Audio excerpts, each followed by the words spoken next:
Hello बच्चों, तो एक बार फिर से स्वागत है आप सभी का। बच्चों, एक्सरसाइज 3E हम लोग इस समय पढ़ रहे हैं, जिसमें हम लोग 13 सवाल कंप्लीट कर चुके हैं। आज हम लोग देखेंगे 14वें सवाल को। तो इसमें कहा गया है, किताब में आप लोग देखना, वर्तमान से 10 वर्ष पूर्व पिता की आयु पुत्र की आयु की 4 गुनी थी। अब से 10 वर्ष बाद पिता की आयु पुत्र की आयु की 2 गुनी रह जाएगी। उनकी वर्तमान आयु ज्ञात करो। तो सबसे पहले हमने क्या किया, यहाँ पे पुत्र की आयु मान ली x वर्ष और पिता की आयु मान ली y वर्ष। ठीक है, तो जब भी आयु का सवाल होता है तो हम पहले उनकी वर्तमान आयु मान लेते हैं। हमने x y इनकी आयु मान ली। अब पहली कंडीशन जो है वो ये है कि 10 वर्ष पूर्व, बात हो रही है 10 वर्ष पूर्व की, तो 10 वर्ष पूर्व। ठीक है, तो 10 वर्ष पूर्व का मतलब क्या करना है, जितनी आयु उनकी इस समय है उससे 10 वर्ष पीछे जाना है। तो पूर्व के लिए क्या करते हैं, माइनस कर देते हैं। अगर 10 वर्ष बाद कहता तो उसी में 10 जोड़ देते। तो 10 वर्ष पूर्व पुत्र की आयु बराबर x माइनस 10 वर्ष। ठीक है, और पिता की आयु कितनी हो जाएगी, पिता की आयु हो जाएगी बाई में से 10 घटा दो, बाई माइनस 10, क्योंकि पिता की आयु हमने बाई मानी है, उसमें से 10 कम कर देंगे तो हम 10 वर्ष पूर्व पहुंच जाएंगे। ठीक है, तो हमने ये दोनों मान ली। अच्छा, अब कंडीशन में क्या कहा गया है कि 10 वर्ष पूर्व पिता की आयु पुत्र की आयु की कितनी है, 4 गुनी है। तो यहाँ लिख देंगे प्रश्न से, तो प्रश्न से पिता की आयु, तो पिता की आयु कितनी है, बाई माइनस 10। ठीक है, पिता की आयु पुत्र की आयु की मतलब x माइनस 10 की कितने गुनी है, 4 गुनी, बराबर पिता की आयु पुत्र की आयु की 4 गुनी है। 4 गुनी का मतलब 4 का गुणा कर देंगे। अब इसको सॉल्व करके एक समीकरण बना लेंगे। तो बाई माइनस 10 बराबर 4 का अंदर गुणा करेंगे तो 4x माइनस का 4 दशामन 40। ठीक है, तो बाई को उधर पक्षांतर करेंगे, इस 40 को इधर ले आएंगे, तो 40 माइनस का है, इधर आएगा तो प्लस का हो जाएगा। 10 यहाँ पहले से है, 4x और बाई को उधर ले गए तो बाई माइनस का हो गया। अब इस समीकरण को पलट कर लिख लेंगे, इसे इधर और इसे इधर। तो 4x माइनस का बाई बराबर यहाँ कितने बचेंगे, 40 में से 10 गए तो 30। तो ये आ गया समीकरण 1। ठीक है, इसी तरह से अब आगे क्या कह रहा है, अब की बार में कहा गया है कि 10 वर्ष के बाद, जैसे हमने 10 वर्ष पूर्व ज्ञात किया था वैसे ही हम 10 वर्ष के बाद ज्ञात कर लेंगे। 10 वर्ष बाद पुत्र की आयु बराबर, ठीक है, इसमें कुछ नहीं करेंगे, हमेशा वर्तमान आयु में ही जो करते हैं जोड़ना घटाना उसी में करेंगे। तो 10 वर्ष बाद का मतलब इसी में 10 जोड़ देंगे, तो क्या आ जाएगा, x प्लस 10, x प्लस 10 वर्ष। और पिता की आयु कितनी हो जाएगी, पिता की आयु बराबर 22 प्लस 10 वर्ष। ठीक है, दोनों की आयु ज्ञात कर ली। फिर लिखेंगे पुनः प्रश्न से, क्योंकि फिर ये कंडीशन दे रहा है कि 10 वर्ष बाद पिता की आयु पुत्र की आयु की कितनी रह जाएगी, 2 गुनी रह जाएगी। तो पिता की आयु कितनी है, 22 प्लस 10, ठीक है, बराबर पुत्र की आयु कितनी है, x प्लस 10, और उसका कितना है, 2 गुना, तो 2 का गुणा कर देंगे। अब इसको हम सॉल्व कर लेंगे, क्या करेंगे, 22 प्लस 10 बराबर 2 का अंदर गुणा करेंगे तो 2x प्लस 2 दशामन 20। बाई को इधर पक्षांतर कर देंगे, बाई इधर माइनस का हो जाएगा, और 20 इधर प्लस का है, उसको उधर ले जाएंगे तो माइनस का हो जाएगा। तो क्या आएगा, 10 यहाँ पहले से लिखा है और 20 उधर से आया, माइनस का हो गया 20, बराबर इधर 2x था, बाई उधर गया तो क्या हो गया, 2x माइनस बाई। समीकरण को पलट के लिख देंगे, ये वाली साइड इधर लिखेंगे तो 2x माइनस का बाई बराबर यहाँ कितने बचेंगे, माइनस के 20 में से प्लस के 10 चलेगा तो माइनस के 10। समीकरण आ गया 2। इन दोनों समीकरणों को क्या करेंगे, सॉल्व कर लेंगे। पहली वाली समीकरण को उसके नीचे लिखते हैं, तो 4x माइनस बाई बराबर 30, समीकरण 1। क्योंकि हमें यहाँ पे बाई के गुणांक समान मिले हैं, यहाँ भी 1 है, इसका भी 1 गुणांक है, चिन्ह समान है, तो क्या कर देंगे, चिन्ह बदल देंगे, प्लस है तो माइनस, माइनस है तो प्लस, यहाँ भी प्लस है तो माइनस। और जब चिन्ह बदल देते हैं तो इसका मतलब हम लोगों ने क्या किया, घटाने पर, तो ये कट जाएगा। इधर क्या है 2x माइनस का क्या है 4x बराबर माइनस के 10 है, 30 का है माइनस का है, तो ये कितने बचेंगे, माइनस के 4x में से 2x चले गए तो माइनस के 2x, 30 और 10 कितने हो गए, माइनस के 40, तो माइनस से माइनस कट जाएगा, तो x बराबर आएगा 40 और 2 कहाँ है गुणे में, तो आएगा बटे में, 2 दूनी 4 और 0, 2 एकम 2, तो x का मान कितना आया 20। ठीक है, x की वैल्यू यहाँ पे कितनी आ गई, x की वैल्यू आ गई 20। तो इसी तरह से अब क्या करेंगे, हम y ज्ञात कर लेंगे, x की वैल्यू हमने ज्ञात कर ली 30, अब हम y की वैल्यू ज्ञात कर लेंगे। ठीक है, तो देखिए x का मान कहाँ रख दें, किसी भी समीकरण में, तो समीकरण 1 में रख देते हैं, तो समीकरण 1 से, तो समीकरण 1 कौन सी है, ये है 4 गुणे x के स्थान पे 20 माइनस का y बराबर कितना है 30। ठीक है, तो ये सॉल्व करेंगे तो 20 चक्कू 80 माइनस का y बराबर कितना है 30, माइनस के y बराबर 30, 80 को उधर ले गए तो माइनस का 80 हो गया, माइनस का y बराबर माइनस के 50 हो जाएंगे, ये 80 में से 30 चले जाएंगे तो माइनस से माइनस कट गया, y बराबर कितना आया 50। ठीक है, तो हमने यहाँ पे x और y ज्ञात कर लिया, x और y क्या है, पुत्र की आयु और पिता की आयु, तो दोनों की आयु हमने ज्ञात कर ली यहाँ पे, पुत्र की और पिता की आयु, तो लिख देंगे इसलिए पुत्र की वर्तमान आयु। ठीक है, वर्तमान, क्योंकि ये दोनों क्या थी, वर्तमान आयु थी, वर्तमान आयु बराबर 20 वर्ष, क्योंकि x पुत्र की आयु है, और पिता की आयु बराबर, वर्तमान आयु बराबर 50 वर्ष। ठीक है, तो ये तो एक आंसर आ गया। आगे इसी में कहा गया है कि पिता की आयु 80 वर्ष होने के समय पिता और पुत्र की आयु का अनुपात ज्ञात करो। तो देखो पिता की आयु अभी कितनी है 50, तो ये 80 कब हो जाएगी, जब इसमें कितना जोड़ देंगे 30, तो लिख देंगे पिता की आयु 80 वर्ष हो, तो 80 कब हुई, जब इसमें हमने 30 जोड़ा है, तो अगर इसमें 30 जोड़ा है तो हम पुत्र की आयु में भी 30 जोड़ देंगे, तो वो भी कितनी हो जाएगी देखो, इसलिए पुत्र की आयु बराबर 20 में कितना जोड़ देंगे, इसमें 30 जोड़ा तभी तो 80 आया, तो वही 30 इसमें भी जोड़ देंगे तो ये आ जाएगा 50 वर्ष। ठीक है, तो कह रहा है कि इनका अनुपात, पिता और पुत्र की आयु का अनुपात, तो पिता की आयु बटे पुत्र की, अनुपात का मतलब भाग होता है। ठीक है, तो पिता की आयु कितनी निकाली है 80 और पुत्र की आयु कितनी है 50, 0 से 0 कट गया, 8/5, तो इसको जो अनुपात में लिखेंगे तो 8:5, तो यही इसका आंसर आ जाएगा 8:5। ठीक है, तो ये था सवाल नंबर 14। देखिए अगर आप लोग कोशिश करेंगे तो 15 और 16 नंबर का सवाल जो है बहुत आसान है, थोड़ा कोशिश करेंगे तो आसानी से लग जाएगा, थोड़ा हम समझा देते हैं इसको। 15वां सवाल जो है, 5 वर्ष पूर्व नूरी की आयु सोनू की आयु की 3 गुनी थी। ठीक है, तो सबसे पहले सोनू की आयु मान लो x और नूरी की आयु मान ले y, तो 5 वर्ष पूर्व कह रहा है, इसका मतलब दोनों में से 5 घटा देंगे, तो लिखेंगे 5, जैसे यहाँ पे लिखा 10 वर्ष पूर्व, ऐसे लिखेंगे 5 वर्ष पूर्व सोनू की आयु बराबर x - 5 और नूरी की आयु बराबर y - 5, आ गए दोनों। अब कंडीशन लगा देंगे, वो कह रहा है कि नूरी की आयु सोनू की आयु कितनी है 3 गुनी है, तो इसका मतलब नूरी की आयु बराबर, नूरी की आयु है y - 5 निकाली हुई है हमने 5 घटा के, तो नूरी की आयु यहाँ रखेंगे और सोनू की आयु इधर, और कितना है 3 गुना, तो 3 का गुणा कर देंगे, सॉल्व करेंगे तो एक समीकरण आ जाएगी। ठीक इसी प्रकार से आगे कह रहा है कि 10 वर्ष पश्चात, तो बिल्कुल यही करेंगे 10 वर्ष के बाद, यहाँ पुत्र पिता लिखा है वहाँ लिखेंगे सोनू और नूरी की आयु, x + 10 y + 10, तो कितना दिया गया है कि सोनू की आयु की 2 गुनी हो जाएगी अब की बार, तो y + 10 बराबर 2 × s + 10।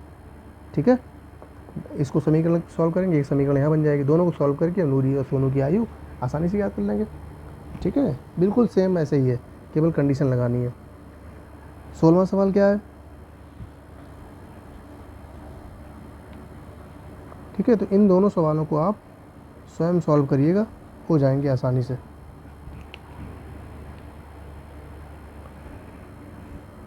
इसी तरह से 16वां सवाल भी है। 16वें सवाल में है 5 वर्ष पूर्व पिता की आयु पुत्र की आयु की 4 गुनी थी। ये भी बहुत आसान है, बिल्कुल 14वें सवाल की तरीके है। सबसे पहले दोनों की वर्तमान आयु एक्स वाई ज्ञात मान लीजिए, फिर 5 वर्ष पूर्व मतलब दोनों में से 5 घटा देंगे, ठीक है। कंडीशन लगा देंगे कि पिता की आयु बराबर पुत्र की आयु और गुणे 4 गुणा कर देंगे, उसमें सॉल्व करेंगे, एक समीकरण बन जाएगा। इसी तरह से 15 वर्ष बाद कह रहा है, तो दोनों में की बार क्या करेंगे, 15 जोड़ देंगे और पिता की आयु बराबर 2 गुणे पुत्र की आयु, एक समीकरण यहाँ बनेगी, दोनों को सॉल्व कर लेंगे, ठीक है। 15वां और 16वां सवाल बहुत आसान है, दोनों ऐसे ही हैं, ठीक है। ये आप लोग स्वयं करिएगा, अपने आप ना आए तो जो है कमेंट में पूछिएगा, इसको बता देंगे। अब बढ़ते हैं आगे 17वें सवाल की तरफ। 17वां सवाल कह रहा है कि दो संपूरक कोणों में बड़ा कोण छोटे कोण से 18 डिग्री अधिक है, ठीक है। दो संपूरक कोणों में बड़ा कोण छोटे कोण से 18 डिग्री अधिक है। तो सबसे पहले से ये समझें कि संपूरक कोण क्या होते हैं। देखो, संपूरक कोण वे होते हैं जिन दो कोणों का योग कितना हो, 180 डिग्री हो, ठीक है, उन्हें क्या कहते हैं, संपूरक कोण। तो लिखेंगे माना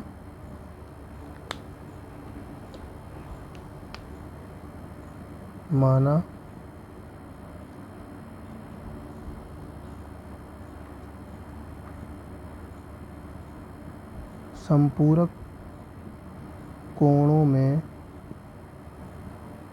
बड़ा कोण बराबर x डिग्री मान लिया हमने, इसलिए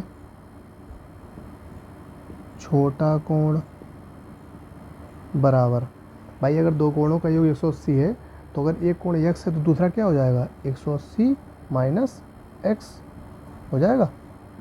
तो ये हो गया छोटा कोण 180 माइनस x, ठीक।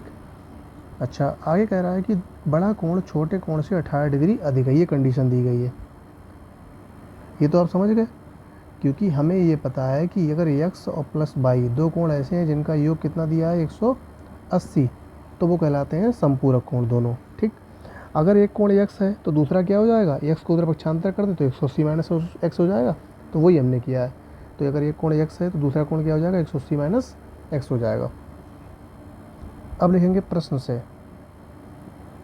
से बड़ा कोण मतलब बड़ा कोण बराबर छोटे कोण से, मतलब छोटा कोण और उससे कितना अधिक है, 18 अधिक है, उसमें 18 जोड़ देंगे, 18 डिग्री अधिक है। तो बड़ा कोण कितना है, x बराबर छोटा कोण 180 माइनस x और प्लस का 18, x प्लस माइनस का है, इधर लाएंगे तो प्लस का हो जाएगा।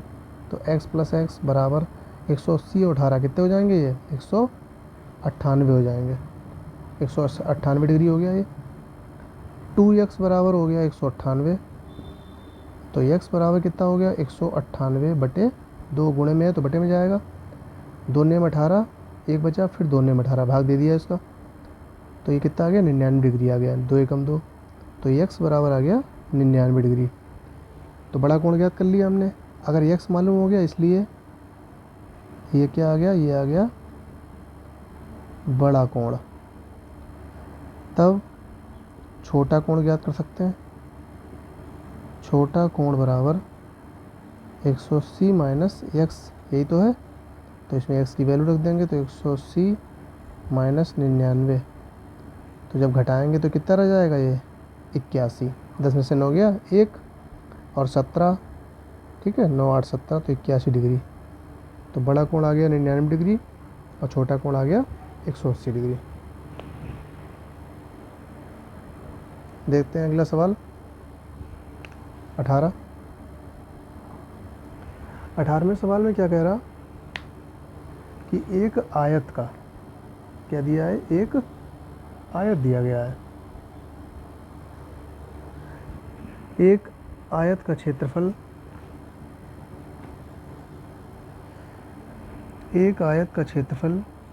दूसरे आयत के क्षेत्रफल के कैसे है, बराबर है, जिसकी लंबाई जो है 11 मीटर अधिक और चौड़ाई 6 मीटर कम है। ठीक है, ये तो खैर बात की बात है, ये दूसरे आयत की बात हो रही है। तो पहले जो पहला आयत है उसके हम मान लेते हैं, उसके बारे में कुछ नहीं दिया है, तो लिखेंगे माना पहले आयत की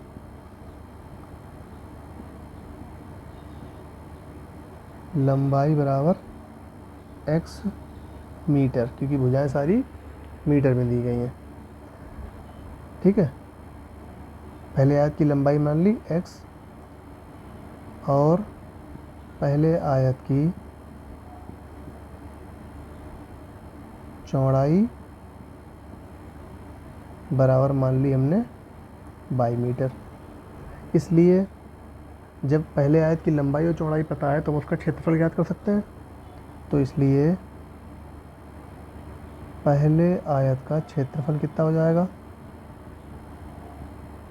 आयत का क्षेत्रफल, ठीक है, ये क्या लिखा हुआ है, शॉर्ट में लिखा है ये क्षेत्रफल बराबर, हमें आयत का क्षेत्रफल पता है क्या होता है, लंबाई गुणे चौड़ाई होता है।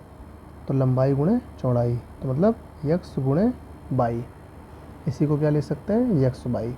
ठीक है, बीच में गुणे का निशान लगाएं या ना लगाएं, मीटर स्क्वायर, ये मात्रक हो गया इसका। ये पहले आयत का हमने क्षेत्रफल ज्ञात कर लिया। अब क्या कह रहा है कि इसका जो क्षेत्रफल है ये एक दूसरे आयत के क्षेत्रफल के कैसा है, बराबर है, जिसकी लंबाई और चौड़ाई दी गई कितनी कितनी, 11 मीटर अधिक और 6 मीटर कम। तो अब लिखेंगे दूसरे आयत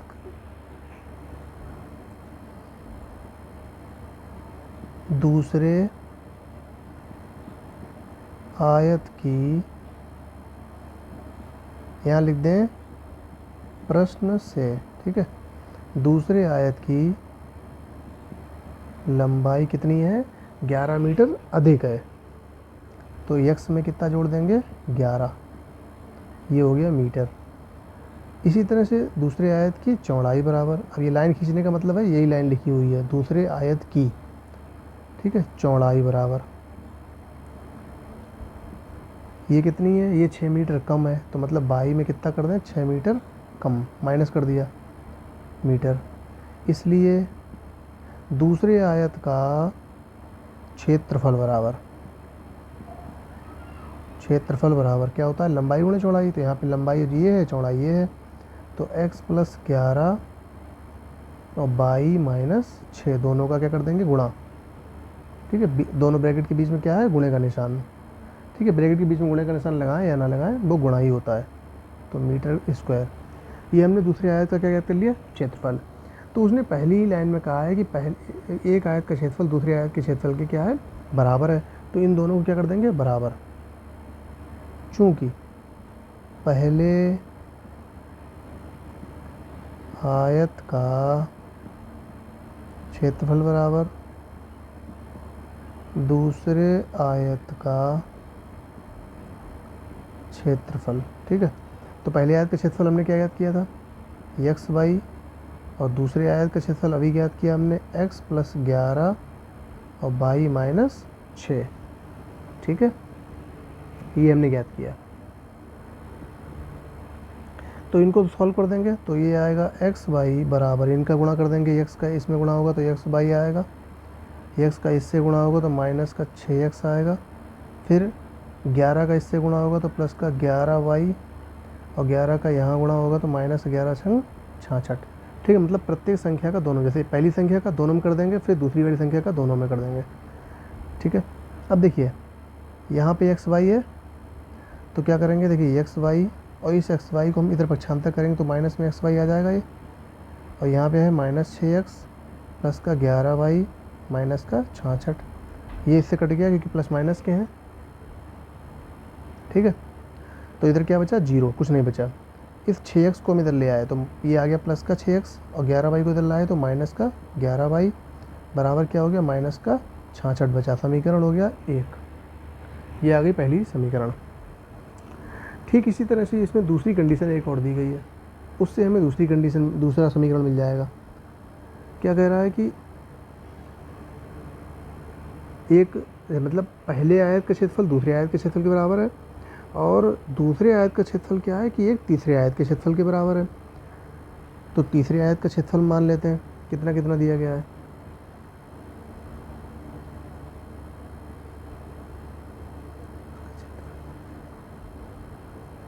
ठीक है। तो माना पुनः पुनः प्रश्न से, ठीक है। अगली लाइन में ये कह रहा है कि उसका क्षेत्रफल, किसका, मतलब पहले वाले का दूसरे के बराबर भी है, और पहले वाले का ही एक तीसरे आयत के क्षेत्रफल के भी बराबर है, ठीक है, जो उससे 22 मीटर लंबा और 9 मीटर कम चौड़ा है। तो पुनः प्रश्न से तीसरे आयत का क्या लिखेंगे, तीसरे आयत की लंबाई बराबर कितना, x में 22 मीटर लंबा है, x से 22 मीटर, तो 22 जोड़ देंगे इसमें, ठीक है। और चौड़ाई इसकी कितनी हो जाएगी, चौड़ाई बराबर 22 में 9 कम कर देंगे, ठीक है, 9। तो ये आ गई इसकी चौड़ाई। इसलिए इसका तीसरे आयत का क्षेत्रफल बराबर कितना हो जाएगा, x + 22 इंटू 22 माइनस 22, दोनों का गुणा कर देंगे। और जब क्षेत्रफल आता है तो मीटर स्क्वायर होता है मात्रक, या वर्ग मीटर बोल दें, एक ही बात है, ठीक है। तो ये क्षेत्रफल किसके बराबर हो जाएगा, पहले वाले के, जैसे ये पहले का दूसरे के बराबर किया था यहाँ पे इसके, इसी तरह से तीसरे वाले के बराबर भी कर देंगे, तो एक समीकरण यहाँ से मिल जाएगी। तो लिखेंगे पहले आयत का क्षेत्रफल बराबर तीसरे आयत का क्षेत्रफल। तो पहले आयत का क्षेत्रफल x y है, और इसका तीसरे का कितना है, x + 22 और 22 माइनस 9, तो गुणा कर देंगे तो x y बराबर, x का 22 है तो x y प्लस का 22 और माइनस का 9x, और इसका 22 का 9 से गुणा करेंगे तो कितना आएगा, 9 दूनी 18 हासिल 1, और 9 दूनी 18 और 1 19, 198, ठीक है। अच्छा, अब क्या करें, x और y के जो पद हैं दोनों को इधर ले आएंगे, तो ये 9x माइनस का है तो ये आएगा तो 9x प्लस का हो गया, 22 जो है माइनस का हो गया, बराबर x y को उधर ले जाएंगे, एक x y यहाँ पहले से है, माइनस का 198 है, ये x y उधर गया तो माइनस का हो गया, ये इससे कट गया प्लस माइनस का, तो 9x माइनस का 22 y बराबर 198 माइनस का समीकरण हो गया 2। इन दोनों समीकरणों को हम विलोपन विधि के माध्यम से क्या कर लेंगे, सॉल्व कर लेंगे, ठीक है। तो जब विलोपन विधि के माध्यम से सॉल्व करेंगे तब क्या आएगा, देखो पहले समीकरण में हमारे पास क्या है, 6x माइनस का 11y बराबर -66, दूसरे में है 9x माइनस 22y बराबर 198। अगर हम पहली समीकरण में 2 से गुणा कर दें तो 11 दूनी 22 हो जाएगा, और 22 यहाँ पे है, तो लिखेंगे समीकरण 1 में 2 से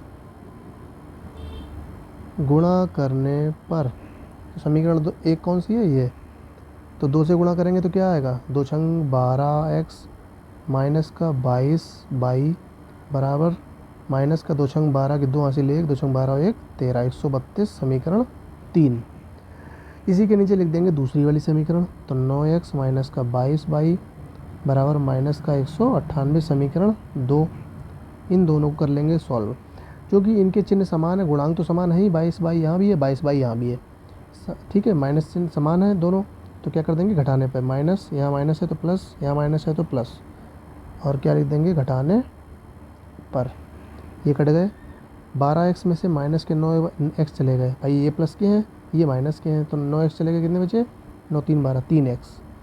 इधर देखो 132 है माइनस का, और 198 का है प्लस का, ज़्यादा है तो इसमें से ये घटा देंगे, 8 में से 2 गया 6, 9 में से 3 गया 6, 66, और 1 में से 1 गया 0, तो 66 आएगा, तो x बराबर कितना आएगा 66/3, 3 दूनी 6, 3 दूनी 6, 3 एकम 3, x बराबर आ गया 22।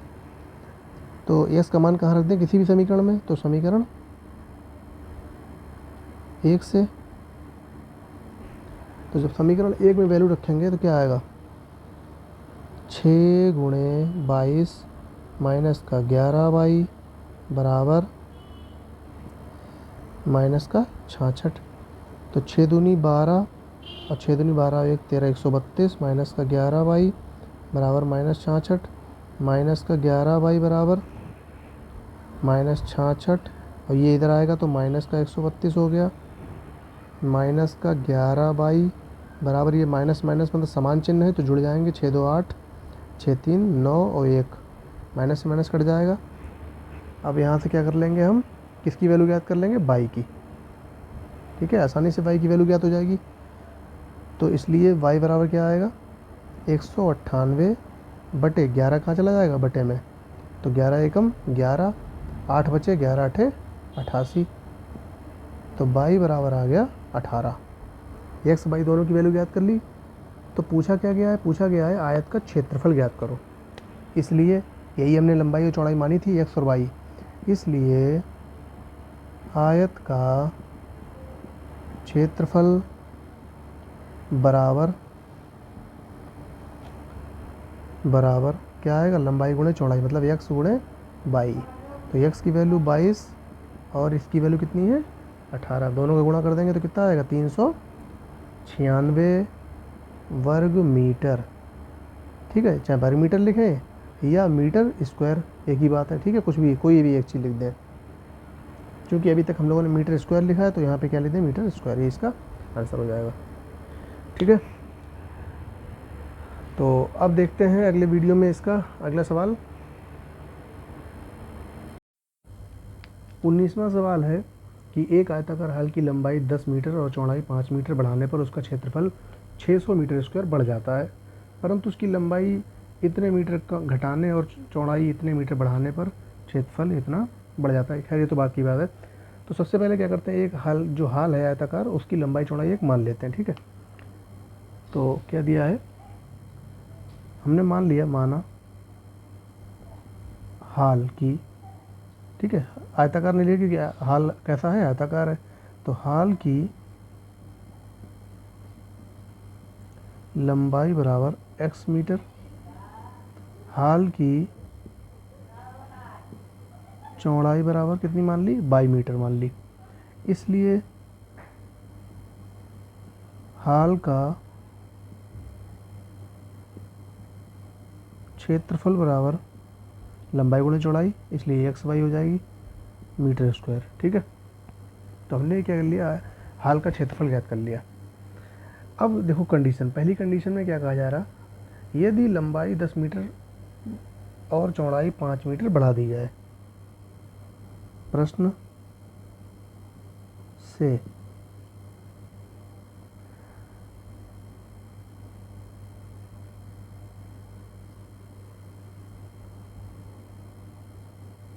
ठीक है, तो जब लंबाई बढ़ाई जाएगी तो क्या आ जाएगा, तो लिखेंगे नई लंबाई बराबर x प्लस 10। ठीक है, तो उसमें 10 बढ़ा देंगे, मीटर हो जाएगा, और नई चौड़ाई क्या हो जाएगी, नई चौड़ाई बराबर हो जाएगा 22 प्लस 5। ठीक है, तो दोनों हमने ज्ञात कर लिए। तो क्या करेंगे, इसका क्षेत्रफल ज्ञात कर लेंगे। तो नया क्षेत्रफल कितना हो जाएगा, नया क्षेत्रफल बराबर x प्लस 10 इंटू 22 प्लस 5, दोनों का आपस में गुणा कर देंगे, लंबाई गुणा चौड़ाई, मात्रक आ जाएगा मीटर स्क्वायर। ठीक है, तो उसने क्या कहा है कि ये जो इसका क्षेत्रफल आएगा नए वाले का, ये पहले वाले क्षेत्रफल से 600 मीटर स्क्वायर ज़्यादा होगा। ठीक है, कैसा होगा, मतलब ये जो क्षेत्रफल है ये इस वाले क्षेत्रफल से 600 मीटर स्क्वायर ज़्यादा होगा। इसलिए क्या आएगा, x प्लस 10, ये वाला क्षेत्रफल कितना है, x प्लस 10 इंटू 22 प्लस 5 बराबर पहले वाला है कितना, एक्स वाई, और उसमें कितना जोड़ देंगे, 600। तो यही तो कह रहा है कि नया वाला जो क्षेत्रफल है वो पहले वाले क्षेत्रफल से 600 वर्ग मीटर जो है वो ज़्यादा है, तो हमने 600 उसमें जोड़ दिया। अब इसको सॉल्व कर लेंगे, इससे गुणा करेंगे अंदर, तो ये आएगा x y plus 5x plus 10y plus 10×5 = 50 बराबर x y plus 600। X y से एक्स वाई कट गया, तो ये समीकरण आ गई 5x प्लस 10y बराबर 50 को ट्रांसफ़र कर देंगे इधर, तो 50 जब इधर पक्षांतर करेंगे तो माइनस का 50 हो जाएगा, तो कितना आ जाएगा ये 550। ठीक है, 50 घटा देंगे तो 550। अब देखो पूरी समीकरण में 5 से भाग जा रहा है, तो दे देंगे 5 से भाग, तो क्या आ जाएगा, तो जब पूरी समीकरण में 5 से भाग देंगे, चलो इसको ऐसे ही रखते हैं, देखा जाएगा आगे, हो सकता है हमें इसकी ज़रूरत पड़ जाए। तो 5x प्लस 10y बराबर 550, समीकरण 1 आ गया ये। ठीक है, अच्छा अब क्या कह रहा है, परंतु उसकी लंबाई 10 मीटर घटाने और चौड़ाई 7 मीटर बढ़ाने पर क्षेत्रफल केवल 100 मीटर बढ़ता है। एक दूसरी कंडीशन फिर से दी गई, तो लिखेंगे पुनः प्रश्न से। ठीक है, तो अब की बार क्या करेंगे, फिर से एक नई लंबाई प्राप्त होगी, तो नई लंबाई बराबर, अब की बार क्या करेंगे कि लंबाई 7 मीटर घटाई जा रही है, तो मतलब x माइनस 10 मीटर घटाई जा रही है मीटर, और नई चौड़ाई बराबर कितना है 7 मीटर बढ़ाई जा रही है, तो उसका मतलब y प्लस 7 आ जाएगा। ठीक है, इसलिए फिर से एक नया क्षेत्रफल प्राप्त होगा, तो नया क्षेत्रफल बराबर x माइनस 10 y प्लस 7। ठीक है, तो ये हमने ज्ञात कर लिया। अब वो क्या कर रहा है, ये पहले वाले से कितना 100 मीटर ज़्यादा है, तो फिर वही कंडीशन लगा देंगे, इसलिए तो x माइनस 10 y प्लस 7 बराबर पहले वाला कितना है एक्स वाई, और उसमें से कितना जोड़ देंगे केवल 100, केवल 100 वर्ग मीटर ज़्यादा है, फिर से गुणा कर देंगे, तो ये आएगा एक्स वाई प्लस का 7x माइनस का 10y माइनस का 10 सते 70 बराबर एक्स वाई प्लस 100, तो एक्स वाई से एक्स वाई कट जाएगा, ये आ जाएगा 7x माइनस का 10y बराबर 70 माइनस का है, उधर जाएगा तो प्लस का हो जाएगा, तो 70 इसमें 100 में जुड़ जाएगा, तो 170 आ जाएगा। समीकरण आ गई 2। ठीक है, तो पहली वाली समीकरण जो है वो हमें पता है 5x प्लस का 10y बराबर कितना है 550, तो ये आसानी सॉल्व हो जाएगी। देखो माइनस के 10y और प्लस के 10y ये कट गए, तो 7 और 5 कितना हो गया 12x बराबर, ये आ जाएगा 0, 7 5 12 और 5 1 6 और 1 7, इसलिए x बराबर आएगा 720 बटे 12, 12 छंग 72, x बराबर हमने ज्ञात कर लिया 60। तो जब x ज्ञात हो गया तो इसलिए y भी ज्ञात कर लेंगे, इसलिए समीकरण 1 से, समीकरण 1 में x का मान रखेंगे तो क्या आएगा 5 गुणे 60 प्लस का 10y बराबर 550। इसको सॉल्व करेंगे तो ये आएगा, देखो 5 का इधर गुणा करेंगे और इसको पक्षांतर भी कर दे रहे हैं, तो 10y बराबर कितना आएगा 550 माइनस का 5 छक्का 30 300, इसलिए 10y बराबर 10 को हम पक्षांतर कर रहे हैं बटे में गुणे में, इसलिए तो ये कितना आएगा इधर 0 5 और 2, ठीक है 250 बटे में 10 आएगा, 0 से 0 कट जाएगा, तो y बराबर आ गया 25। तो ये x और y क्या थे, ये लंबाई और चौड़ाई थी, तो हमें इसकी लंबाई और चौड़ाई बतानी थी, इसलिए हाल की लंबाई बराबर, लंबाई x है तो वो आ गई 60 मीटर और चौड़ाई बराबर 25 मीटर। ठीक है, यही इसका आंसर हो जाएगा। अगला सवाल देखते हैं।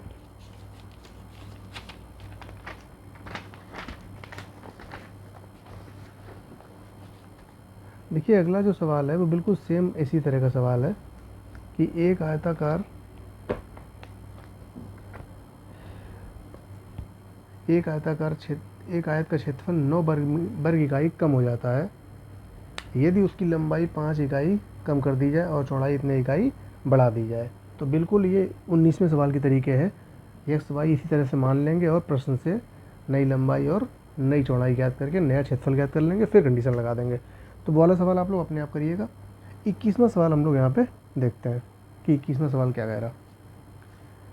21वां सवाल है कि एक मित्र दूसरे मित्र से कहता है यदि मुझे 100 दे दो तो मैं आपसे 2 गुना धनी बन जाऊंगा।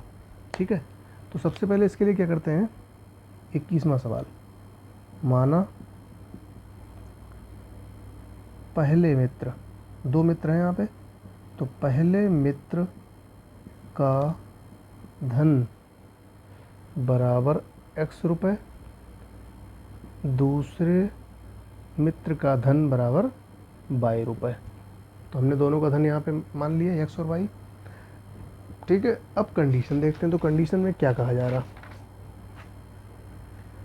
ठीक है, तो पहली कंडीशन जो है वो ये है, यहाँ लिख देंगे प्रश्न से। पहली कंडीशन में वो कह रहा है कि पहला वाला मित्र दूसरे से कह रहा है कि यदि वो 100 रुपये मुझे दे दे। कौन दे दे, मतलब पहला वाला दूसरे से कहता है कि ये दूसरा वाला, मतलब दूसरा मित्र पहले को 100 रुपये दे दे। तो इसका मतलब इसमें से 100 कम हो जाएंगे और पहले वाले में 100 बढ़ जाएंगे। तब पहले मित्र का धन कितना हो जाएगा, x प्लस 100, क्योंकि इसको 100 मिले हैं। और दूसरे मित्र का कितना हो जाएगा, उसमें से 100 कम हो जाएंगे। मित्र का धन बराबर y माइनस 100 रुपये। ठीक है, ये तो धन आ गया। तो आगे वो कह रहा है कि अगर वो 100 रुपये दे दे तो मैं आपसे 2 गुना धनी बन जाऊंगा। कौन, पहला वाला दूसरे से, पहला वाला दूसरे से 2 गुना धनी हो जाएगा। इसलिए तो पहले वाले का धन कितना है, x प्लस 100 बराबर दूसरे से 2 गुना, मतलब y माइनस 100 का 2 गुना, 2 गुना कर देंगे। अब इसको सॉल्व करके क्या करेंगे, एक समीकरण बना लेंगे। तो x प्लस 100 बराबर 2y, 2 का अंदर गुणा करेंगे तो 200 हो जाएगा। x माइनस 2y को इधर ले आए, माइनस का 200, 100 उधर चला गया, माइनस का 100, x माइनस 2y बराबर माइनस का 300, समीकरण 1 आ जाएगा ये। ठीक है, इसी तरह से अब की बार क्या कह रहा है, दूसरी कंडीशन में, अब की बार में दूसरा वाला मित्र पहले वाले मित्र से कहता है, क्या कहता है कि दूसरा वाला मित्र पहले वाले मित्र से कहता है कि यदि वो मुझे 10 रुपये दे दे, मतलब यदि पहला वाला दूसरे को 10 रुपये दे दे। पुनः प्रश्न से, मतलब अब की बार क्या करना है कि पहला वाला मित्र दूसरे को 10 रुपये दे रहा है, तब पहले मित्र का धन बराबर, अब की बार पहले में से 10 कम हो रहा था, मतलब x माइनस 10 रुपये हो जाएगा, और दूसरे मित्र का धन कितना हो जाएगा, y प्लस 10, क्योंकि अब की बार दूसरे ने 10 रुपये लिए पहले वाले से। ठीक है, तो वो क्या कह रहा है, तो मैं आपसे 6 गुना अमीर हो जाऊंगा, 6 गुना धनी हो जाऊंगा। कौन, दूसरा वाला पहले वाले से 6 गुना, तो इसका मतलब y प्लस 10 बराबर 6 इंटू एक्स माइनस 10। दूसरा वाला पहले वाले से 6 गुना धनी हो जाएगा। तो अब गुणा कर देंगे, तो y प्लस 10 बराबर 6x माइनस का 60। ठीक है, अब क्या करेंगे, y को उधर भेज दे रहे हैं, 10 प्लस का 60 बराबर 60 को इधर लाए और 6x माइनस का y, पलट के लिख देंगे समीकरण को। तो 6x माइनस y बराबर कितना हो गया, 70। तो ये हो गई समीकरण 2। इन दोनों समीकरणों को हम सॉल्व कर सकते हैं। कैसे, कि अगर हम समीकरण किस में गुणा कर दें, दूसरी वाली में, तो समीकरण अगर इसमें 2 का गुणा कर देंगे तो यहाँ पे 2y हो जाएगा। तो समीकरण 2 में 2 का गुणा करने पर, तो 2 छंग 12x माइनस का 2y, 2 सत्ते 14, 140, समीकरण 3। इसी के नीचे लिख देंगे पहली वाली समीकरण, तो x माइनस 2y बराबर माइनस का 300, समीकरण है पहला। अब चूँकि चिन्ह समान है तो यहाँ पे चिन्ह बदल देंगे, ठीक है। माइनस प्लस है तो माइनस है तो प्लस, यहाँ माइनस है तो प्लस, और क्या लिख देंगे, घटाने पर। ये कट जाएंगे आपस में, 12x में से 1x चले जाएंगे तो ये बचेगा 11x। इधर कितना बचेगा, इधर बचेगा, ये देखो ये भी प्लस का है, ऊपर वाले भी प्लस का, तो जुड़ जाएंगे, 0 4 3 और 1 4, इसलिए x बराबर आ जाएगा 440/11, 11 चौक 44 बराबर कितना आ गया, 40। x का मान कितना आया, 40। तो x का मान समीकरण 1 में रखने पर, तो रख देंगे समीकरण 1 में, तो समीकरण 1 है ये, x की वैल्यू कितनी आई है, 40 माइनस का 2y बराबर माइनस का 300, तो माइनस के 2y बराबर माइनस के 300 माइनस के 40, 40 को उधर भेज दिया तो ये आ गया माइनस का 340, तो माइनस से ये माइनस कट जाएगा, इसलिए y बराबर आ जाएगा 340/2, 2 बटे में चला जाएगा, 2 एकम 2, 2 सत्ते 14, 0, तो y का मान कितना आया यहाँ पे, 170। ठीक है, x और y की वैल्यू हमने ज्ञात कर ली, और पूछ कह रहा था कि दोनों की संपत्तियाँ बतानी है, तो यही हमें ज्ञात करना था, x और y की वैल्यू। इसलिए दोनों का धन बराबर कितना हो जाएगा, पहले वाला x माना था 40 रुपये और 170 रुपये, यही इसका आंसर हो जाएगा। ठीक है, 40 और 70। ठीक है, अगला सवाल देखते हैं, 22वां सवाल। 22वें सवाल में कह रहा है कि एक क्रिकेट टीम के कोच ने 7 बल्ले तथा 6 गेंदें इतने रुपए में खरीदी। ठीक है, यहाँ पर बल्ले और गेंद की बात हो रही, तो एक बल्ले और प्रत्येक गेंद का मूल्य ज्ञात करना। तो हम क्या करते हैं, पैसे वाले मान लेते हैं, माना प्रत्येक बल्ले व गेंद का मूल्य बराबर x रुपये तथा y रुपये। ठीक है, प्रत्येक बल्ले का मूल्य कितना है, x रुपये, और गेंद का मूल्य कितना है, y रुपये। ठीक है, तो कंडीशन देखो प्रश्न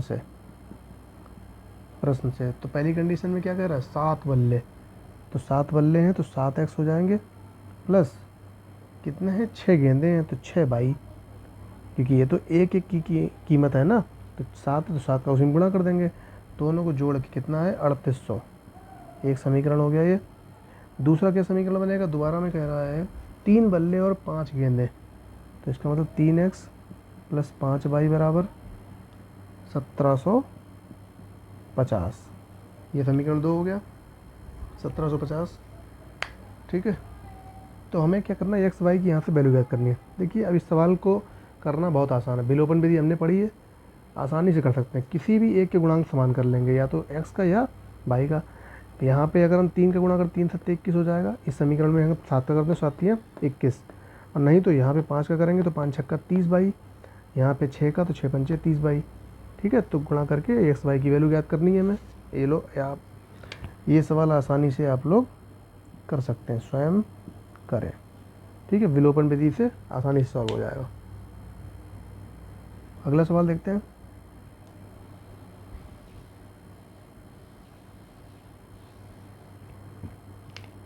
तेईसवां सवाल। तेईसवां है कि एक नगर में टैक्सी के भाड़े में एक नियत भाड़े के अतिरिक्त चली गई दूरी पर भाड़ा सम्मिलित किया जाता है। ठीक है, ठीक है, तो 10 किलोमीटर के लिए भाड़ा 105 रुपये है, 15 किलोमीटर के लिए भाड़ा कितना है, 155। नियत भाड़ा और प्रति किलोमीटर भाड़ा ज्ञात करना है। तो मान लेंगे, माना नियत भाड़ा बराबर 100 रुपये और प्रति किलोमीटर, प्रति का मतलब 1 किलोमीटर, प्रति किलोमीटर भाड़ा, भाड़ा का मतलब किराया, जो किराया लगता है, ये हो गया 22 रुपये। ठीक है, अब थोड़ा समझ लीजिए, नियत भाड़ा, जैसे मान लीजिए कि आप यहाँ से बैठे और एक स्थान पे आप यहाँ से यहाँ तक गए, तो जो भी टैक्सी यहाँ से यहाँ तक गई है उसका जो भी नियत भाड़ा है, मान लो यहाँ पे इसका नियत भाड़ा 5 रुपये है, तो वो तो आपको देना ही है। ठीक, अब मान लीजिए आप गए केवल 3 किलोमीटर तक, कितना गए 3 किलोमीटर, तो इस किलोमीटर के लिए भी भाड़ा अलग अलग है। वो मान लो अभी यहाँ से यहाँ तक का भाड़ा कितना है 2 रुपये, 1 किलोमीटर कितना है 2 रुपये, तो दो दो दो दो दो चार दो छः, इसका भाड़ा ये 6 रुपये अलग है। और 5 रुपये जो टैक्सी का में केवल बैठने का भाड़ा है वो केवल कितना है 5 रुपये, मतलब ये 5 रुपये तो लगना ही है। उसके बाद आप चाहे जितने किलोमीटर जाएँ उसी हिसाब से 2-2 रुपये आपके लगते जाएंगे। ठीक है, तो ये बात हो रही है इस। अब देखो पहली कंडीशन में क्या है, तो लिख देंगे प्रश्न से। पहली कंडीशन में क्या कह रहा है 10 किलोमीटर के लिए भाड़ा, तो देखो नियत भाड़ा क्या है x, जिसमें हमने 5 रुपये की बात की थी, तो इसका मतलब x तो लगना ही है आपका। और 10 किलोमीटर आप चले तो 10 का गुणा कर देंगे किसमें 22 में, प्रति किलोमीटर 22 रुपये लग रहा है। ठीक है, x प्लस 10 22, जैसे यहाँ पे 3 किलोमीटर चले थे तो 2 गुणे 2 गुणे 2 2 4 2 6, तो 3 6 बराबर कितना है 105। तो एक समीकरण ये आ गई। दूसरा कह रहा है कि 15 किलोमीटर के लिए तो x प्लस 15 मतलब ये नियत भाड़ा है, ये तो लगना ही है। जितना किलोमीटर चल रहे हैं उसमें प्रति किलोमीटर का गुणा कर देंगे, वही हो जाएगा टोटल रुपए। कितना है 155 रुपये, समीकरण 2। ये भी सवाल बहुत आसानी से आप लोग सॉल्व कर सकते हैं, क्योंकि एक्स वाई में समीकरण बन गई है, सीधे सीधे बिल्कुल भी सॉल्व कर लेंगे। भाई लाइन खींचो और क्या कर देंगे, घटाने पर माइनस माइनस माइनस ये कट जाएगा, तो 10 वाई इधर है, इधर है माइनस के 15 वाई, तो माइनस के 15 वाई में से 10 गए तो माइनस के 5 वाई, और यहाँ कितना बचेगा 0 और 5, 50 बचेगा माइनस का, तो माइनस से माइनस कट गया। बाई बराबर कितना आया 50, बटे में जाएगा 5, 5 दशामन 50, बाई का मान आ गया 10। समीकरण 1 से बाई का मान रख देंगे तो x आ जाएगा, तो x प्लस 10 गुणे 10, बाई की वैल्यू कितनी है 10, इसमें रख रहे हैं, बराबर 105। x बराबर कितना आएगा 105 माइनस का 10 दशामन 100 को पक्षांतर कर दिया, तो x बराबर आ गया 5 रुपये। ठीक है, तो मतलब नियत भाड़ा देखो यही हम लगभग मान के हमने देखो उदाहरण दिया था, वही यही है लगभग। नियत भाड़ा कितना है 5 रुपये, और जो प्रति किलोमीटर भाड़ा लग रहा है वो है 10 रुपये। ठीक है, कितना है रुपये में आया, तो एक्स वाई की वैल्यू ज्ञात कर ली हमने। अब वो क्या कह रहा है, ये तो हमने नियत भाड़ा और प्रति किलोमीटर भाड़ा ज्ञात कर लिया। एक व्यक्ति 25 किलोमीटर की यात्रा करने के लिए कितना भाड़ा देगा, 25 किलोमीटर की यात्रा के लिए भाड़ा बराबर x प्लस 25 बाई, नियत तो लगना ही है और 25 किलोमीटर के हिसाब से और लग जाएगा, तो x की वैल्यू कितनी है 5 प्लस 25 गुणे बाई की वैल्यू 10, तो 5 प्लस 25 दशामन 250, तो 255 रुपये। ठीक है, कितना भाड़ा लग जाएगा 255 रुपये। तो ये एक्सरसाइज थी 3E जो कंप्लीट हो गई है, और इसके बाद इसमें एक एक्सरसाइज 3F और है, उसको देखते हैं। तो वीडियो पसंद आया हो तो लाइक करें और चैनल को सब्सक्राइब करें।